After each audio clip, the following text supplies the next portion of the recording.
आज Doubtnut app download करें। Doubtnut पर अपने सभी गणित, रसायन विज्ञान, भौतिक विज्ञान और जीव विज्ञान के डाउट्स का करो सफाया। बस प्रश्न की फोटो खींचो, एक ही प्रश्न को क्रॉप करो और तुरंत वीडियो सॉल्यूशन पाओ। अभी डाउनलोड करें। सवाल यह है बच्चों की सरल आवर्त गति के क्या लक्षण है। तो ध्यान से देखिए बच्चों, उत्तर है ना। सरल आवर्त गति होती क्या है ना। सबसे पहले तो ये चीज ध्यान से देखिएगा बच्चों, सरल आवर्त गति, ठीक है।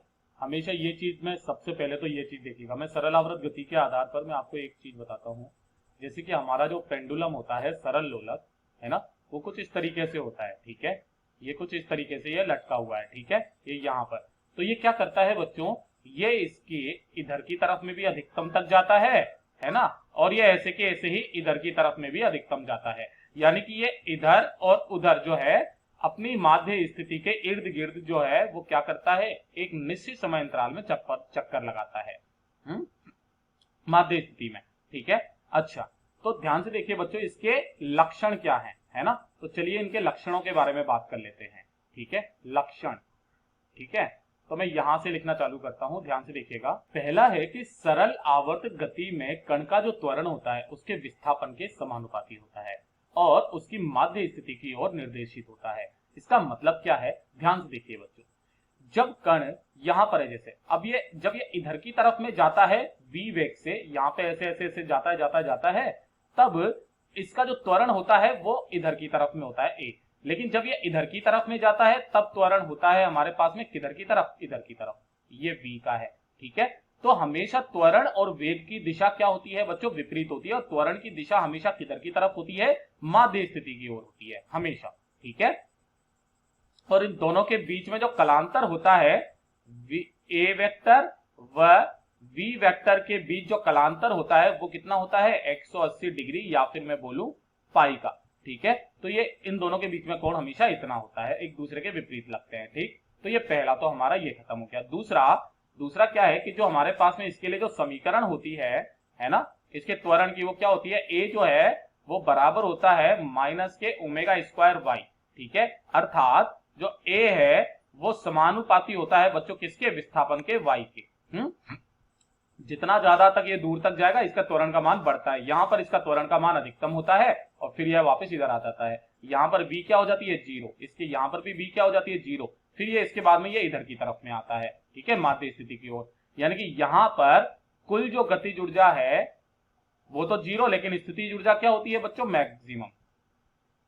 और के क्या होती है यहां पे हमारे पास में, वो होती है हमारे पास 0।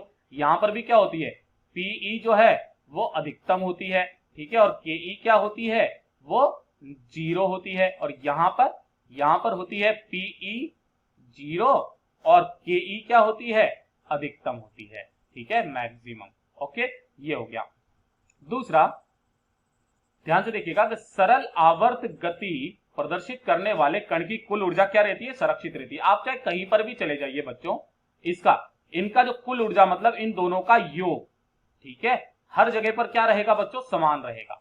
इन दोनों का जो योग है वो हर एक बिंदु पर, यहां पर, यहां पर, यहां पर, यहां पर, यहां पर, ऐसे करके, ठीक है। यानी कि जब ये अपनी अधिकतम स्थिति तक ऐसे करके ऊपर की स्थिति तक जाती है तब गतिज ऊर्जा स्थितिज ऊर्जा में परिवर्तित होती है, और जब ये वापस इधर माध्य स्थिति की ओर आती है तब स्थितिज ऊर्जा गतिज ऊर्जा में परिवर्तित होती है, ठीक है। उसके बाद में है कि तीसरा, एसएचएम एक आवर्त गति है बच्चों, यहां पर आवर्त कर लीजिएगा, ये एक आवर्त गति है। आवर्त गति का मतलब क्या है कि इसको अपनी गति को दोहराने में लगा हुआ समय हर बार क्या होता है, समान होता है। यानी कि ये पर्टिकुलर एक टाइम के बाद में अपनी गति को क्या करती है बच्चों, दोहराता है, झूले की तरह, ठीक है। जैसे कि यहां से यहां तक जाने में 1 सेकंड लगा, फिर यहां से यहां तक आने में 1 सेकंड लगा, फिर यहां से यहां तक जाने में 1 सेकंड लगा, फिर यहां से यहां तक आने में 1 सेकंड लगा। यानी कि 4 सेकंड में मान लो इसने क्या कर दिया बच्चों, एक अपना दोलन कर दिया, तो फिर से वापस ये दूसरा भी जो दोलन करेगी वो भी 4 सेकंड में करेगी, तीसरा भी दोलन 4 सेकंड में करेगी, चौथा भी दोलन 4 सेकंड में करेगी।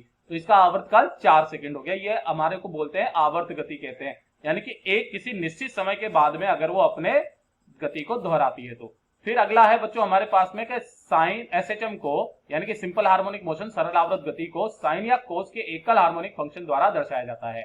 यानी कि ध्यान से देखिए बच्चों, इसकी जो गति होती है तो उसके लिए जो हमारे विस्थापन का जो समीकरण होता है वो होता है हमारे पास में a sin ओमेगा टी या फिर cos की टर्म में लिखते हैं।